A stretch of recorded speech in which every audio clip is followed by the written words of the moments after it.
زمینی سطح پر کبھی ایکٹیو دیکھا ہی نہیں ہوگا. بالکل. کبھی جلسوں نہیں میں دیکھا. آپ جاتے تھے, میٹنگز میں جاتے تھے؟ تو میرے ان کے ساتھ اختلافات تھے, اور میرے جس چیز پہ اختلافات تھے وہ آج سامنے ہے. آج نارتھ کشمیر میں کہاں ہے اپنی پارٹی؟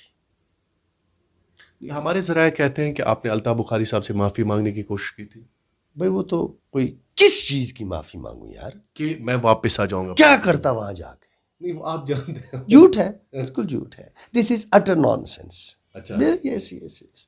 کچھ نہیں ایسا ہو سکتا ہے کہ جب انہوں نے میرے پاس نہیں, حادثاتی لحاظ سے آپ نے نیشنل کانفرنس جوائن کی نا نہ اچانک. کوئی حادثاتی نہیں تھا. نہ کوئی حادثاتی نہیں تھا. کوئی حادثاتی نہیں تھا. نہیں, بیگ صاحب سے پہلے آپ پی ڈی پی کو اپروچ کر رہے تھے. میں کیوں کرتا ہے اپروچ؟ ایسا سنا گیا. نہیں بالکل جھوٹ ہے. ہمارے sources پی ڈی پی نے میرے ساتھ مجھے اپروچ کیا تھا. پی ڈی پی, ہاں بالکل, پی ڈی پی کے میرے جو ساتھی تھے پی ڈی پی کے اندر, انہوں نے مجھے اپروچ کیا تھا کہ آپ واپس آ جائیں. ٹھیک. چونکہ میرے جو ساتھی پی ڈی پی میں ہیں وہ میری فیملی کی طرح ہے. ہم نے ایک پارٹی میں 20 سال گزارے ہیں. پی ڈی پی وہ پلیٹ فارم تھا جہاں سے میں نے سیاست سیکھی ہے, کی ہے. تو یہ کیسے ممکن ہے کہ جس جماعت کے ساتھ آپ کا تعلق 20 سال کا ہو, اس میں آپ کے دوست ہمدرد ساتھی نہ ہو؟ ہوتے ہیں بالکل. تو جو یہ تعلق ہوتا ہے یہ ختم ہوتے ہوتے بڑا وقت لگتا ہے انسان کو.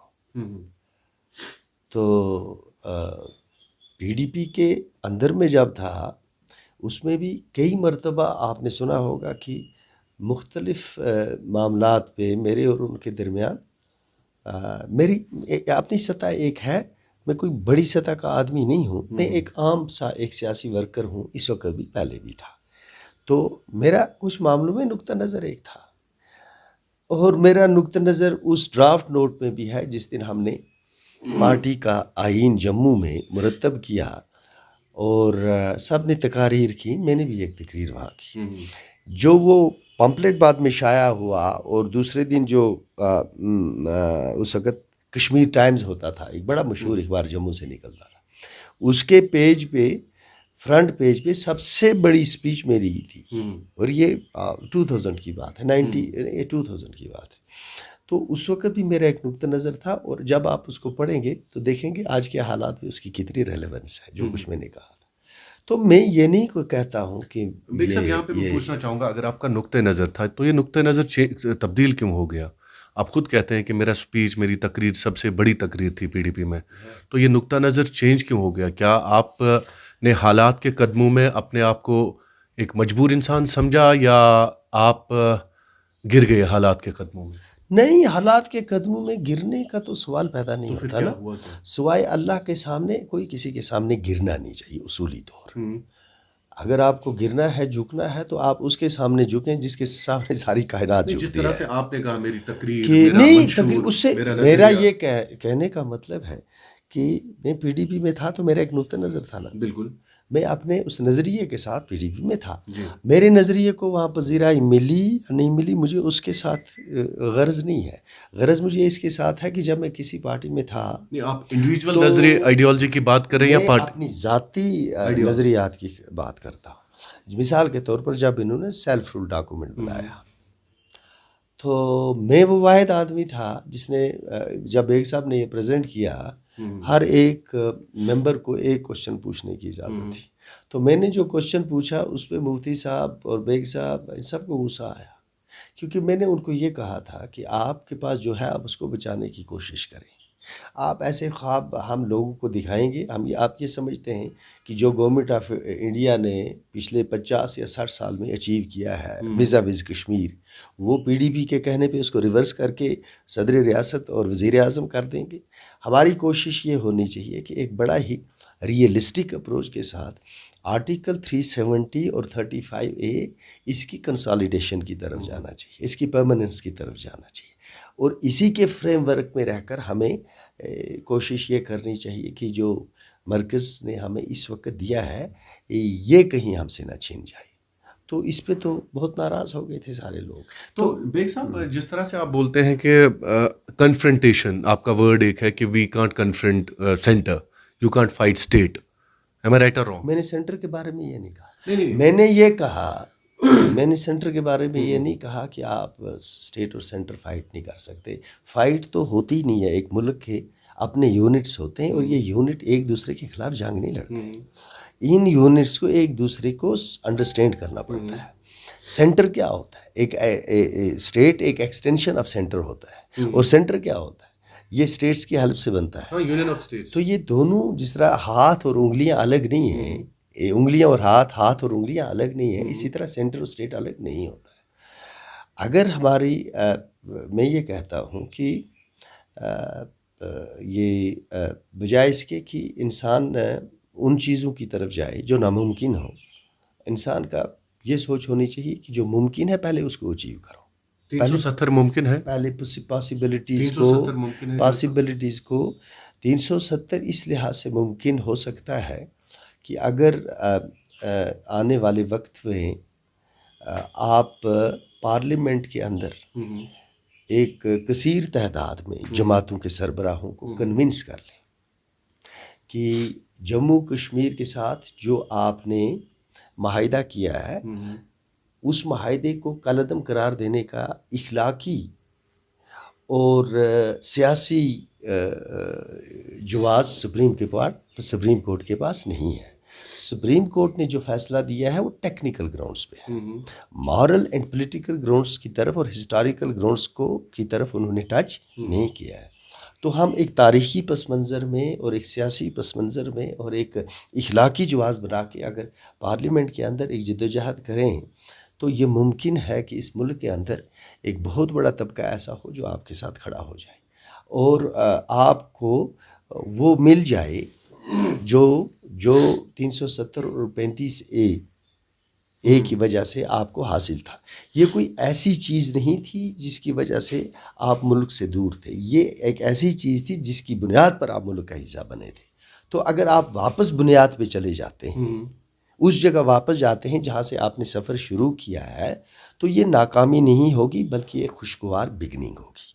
اور رہا سوال یہ کہ یہاں جموں کشمیر کے لوگوں کے ساتھ جب اس طرح کا سلوک کیا جائے گا تو ملک کا جو بھی پارلیمنٹ یہ کرے گا, جو بھی وزیر اعظم یہ کرے گا, وہ کشمیریوں کے دل اور کشمیریوں کو جیت لے گا. کشمیریت کی فتح ہوگی, وہ اسی میں ہندوستان کی فتح ہے. اسی میں لیکن آپ کی جو جماعت آپ کے ساتھ کانگریس کا اس وقت ہاتھ ہے وہ بالکل خاموش ہے 370 پر. آئی آسکڈ ریپیٹڈلی کویسچن ٹو وقار رسول ان کے بٹ دے آر سائلنٹ. دیکھیں, do you think they will support you? دیکھیں, کانگریس اکیلی سے کچھ نہیں ہوگا. وہاں ایک بہت بڑا اب کانگریس وہ کانگریس اس وقت نہیں ہے کہ جو اکیلی بی جے پی کا مقابلہ کر سکے. بی جے پی کو کانگریس کو ملکی سطح پر بدنام کرنے کے لیے اس وقت جو موقع بھی ملتا ہے وہ اس کو ایکسپلائٹ کرتے ہیں. دیکھیں, بی جے پی نے جس طرح سے 370 اور 35A کا استعمال ملکی سطح پہ کیا ہے, تو ایک بہت بڑی آبادی ایسی ہے جو یہ سمجھتی ہے کہ جیسے جموں اور کشمیر پہلے ہندوستان کا حصہ ہی نہیں تھا. وہ یہ سمجھتے ہیں کہ 370 اور 35A کے ہٹنے کے بعد جموں کشمیر پاکستان سے چھین کے ہندوستان کا حصہ بن گیا. تو لہٰذا 370 کے معاملے میں آپ نے گراؤنڈ ورک کرنا ہے, اور جب کسی جگہ گراؤنڈ ورک کیا جاتا ہے تو اس کو اس طرح پہلے آپ ڈسکلوز نہیں کرتے ہیں تاکہ ہوم ورک اور گراؤنڈ ورک کرنے سے پہلے ہی آپ کے دشمن اس کو ختم کر دیں. تو جو جتنی بھی سیاسی جماعتیں اس ملک میں ہیں سوائے بی جے پی کے, اور جو اس آئیڈیالوجی کی جماعتیں ہیں, ان کے بغیر جتنی بھی جماعتیں ہیں ان کے دل میں ایک جو ہم محسوس کرتے ہیں کہ کشمیریوں کے تئیں, اس ریاست کے تئیں ان کے دل میں بڑی ہمدردی نظر آتی ہے. اس ہمدردی کو ایک سیاسی فتح کے طور یا سیاسی ایک ڈائلاگ کے ذریعے سے آپ اپنے اہداف کو حاصل کر سکتے ہیں. بیگ صاحب, لوگوں میں کنفیوژن ہے 370 کے حوالے سے کہ آپ کے جو ایم پیز تھے, لوگوں کے مطابق ایک سیکشن آف دا سوسائٹی سوچتا ہے کہ ان کو ریزائن کرنا چاہیے تھا. تو آپ جیسے سیاستدان جو ایم ایل اے بھی رہے ہیں، اسمبلی میں بھی رہے ہیں، آپ کو لگ رہا ہے کہ وہ ان کے لیے ٹھیک تھا یا پولیٹیکلی نیشنل کانفرنس کی جماعت کے لیے ٹھیک تھا؟ دیکھیں، جب بھی آپ پولیٹکس میں کوئی قدم اٹھاتے ہیں عمران صاحب، دیکھنا یہ ہے کہ جب آپ کوئی قدم اٹھاتے ہیں اس کے بعد کیا کریں گے. مثال کے طور پر ایک ڈی سی کو منسٹر نے کچھ کرنے کو کہا اور ڈی سی جو ہے وہ نہیں مانتے اور وہ ریزائن کر کے چلا جاتا ہے، ٹھیک ہے نا. تو پھر بعد میں 6 مہینے کے بعد پھر آ کے اسی کرسی پر بیٹھتا ہے اور پھر اس کے سامنے وہی چیلنج ہے. تو یہ جو ریزگنیشن کی بات ہے یہ انسٹیٹیوشنز کو سیوٹ نہیں کرتی. انسان کو اپنے اداروں کے اندر رہ کر ہی کوشش کرنی ہوتی ہے. جتنی ایک انسان کی کیپیسٹی ہو یا جتنی اس کی لیگل اور کانسٹیٹیوشنل ریسپانسبلٹی ہے یا اخلاقی جتنی مورل ریسپانسبلٹی ہے، اسی کے حساب سے وہاں انسان کو کوشش کرنی پڑتی ہے ہمیں کچھ حاصل ہو. دیکھیں، ہندوستان کی پارلیمنٹ نے جو پاور ایکسرسائز کیا ہے، آپ دیکھیں ایک طرف تقریباً 400 لوگ کھڑے ہو گئے اور دوسری طرف کوئی نہیں تھا. ایون جن لوگوں نے خلاف بھی ووٹ دیا وہ بھی بڑے سائلنٹلی انہوں نے کیا، اوپنلی وہ نہیں منظر عام پر آ سکے. تو 370 کا جانا اس 35A کا ہم لوگوں کے لیے ایک انتہائی بہت بڑا ایک صدمہ ہے. لیکن ایک ایسی صورتحال جو بی جے پی کے کور ایجنڈا میں رہا ہے پچھلے 70 سال، تو انہوں نے اپنے کور ایجنڈا کو اچیو کرنے کے لیے پارلیمنٹ کی اسٹرینتھ کو یوز کیا. اب وہ جائز تھا یا ناجائز تھا، وہ سپریم کورٹ نے اس پہ فیصلہ نہیں کیا. انہوں نے کہا یہ ٹیکنیکلی جو انہوں نے کیا ہے یہ کریکٹ ہے، لیکن ہم اس کو غیر اخلاقی، غیر سیاسی، غیر سماجی سمجھتے ہیں اور اس کی حق بنتا ہے کہ اس کو تسلیم نہیں کرتے. بیگ صاحب، نیشنل کانفرنس پھر ایک بار 370 کے حوالے سے لوگوں کو کہا جا رہا ہے، تو آپ کو لگ رہا ہے کہ ڈیولپمنٹل پر آپ کہیں نہ کہیں پیچھے جا رہے ہیں؟ سڑکوں کی بھی ضرورت ہے، پولس کی، فلائی اوورس کی، ریلز کی، تو ان چیزوں کی بھی ضرورت ہے، لوگوں کو وہ بھی بتانا ضروری ہے. ہاں دیکھیں حضرت، مسئلہ سمپل ہے کہ جو آج کا الیکشن ہے یہ ایک خاص سیاسی صورتحال میں ہو رہا ہے. ایک خاص سیاسی صورتحال میں ہو رہا ہے، اور وہ خاص سیاسی صورتحال یہ ہے کہ 5 اگست 2019 کو جو فیصلہ کیا گیا، اگر اس فیصلے کی ہم نے نفی کرنی ہے تو اس الیکشن میں یہ کور ایجنڈا ہوگا، پولیٹیکل ایجنڈا ہوگا. کیونکہ پارلیمنٹ ممبر کا جو کام ہوتا ہے وہ پارلیمنٹ کے اندر اپنے ریاست کا دفاع کرنا پڑتا ہے. آپ کو میں ایک یہاں مثال دوں گا، اس سے آپ سمجھیں گے اور آپ کو بھی معلوم ہوگا، لیکن میں عام آدمی کو سمجھاتا ہوں کہ امریکہ میں جو ریاستیں ہیں، پہلے 13 ریاستیں ہوتی تھی، اب تو بڑھ گئی ہیں. تو ان ریاستوں کے جو کانگریس جو ہے، کانگریس میں ان کی الگ الگ اسٹرینتھ ہوتی ہے. اب سوال ان کے پاس، آئین بنانے والوں کے پاس یہ تھا کہ کانگریس کی اسٹرینتھ پر کئی ریاستوں کو بالادستی حاصل ہوگی، حکومت وہ بنوائیں گے اور ہم چھوٹی ریاستیں جو ہیں ہماری جائیں گی، ہمارا کیا بنے گا. قانون بنے گا تو ان کے کہنے پہ بنے گا، بجٹ پاس ہوگا تو ان کے کہنے پہ ہوگا، پریزیڈنٹ بنے گا تو ان کے کہنے پہ ہوگا. تو ہم کس طرح سے اس کانسٹیٹیوشن میں، آئین میں ہمیں کیسے، اسٹرکچر میں کیسے ہمیں حاصل ہوگی ایک اسپیس. مثال کے طور پر یہاں یو پی ہے جس کے 80 کے قریب، شاید کتنے 88 ہے نا. اچھا، تو یو پی کے لوگ جو ہیں وہ ڈیسائیڈ کر دیتے ہیں، یا گجرات کے لوگ یا کہہ رہے ہیں نا ملک میں کیا حکومت ہے. تو وہاں پر سینیٹ بنا اور انہوں نے یہ کہا کہ سینیٹ میں آبادی اور پارلیمنٹ کی اسٹرینتھ پر ممبر نہیں ہوں گے.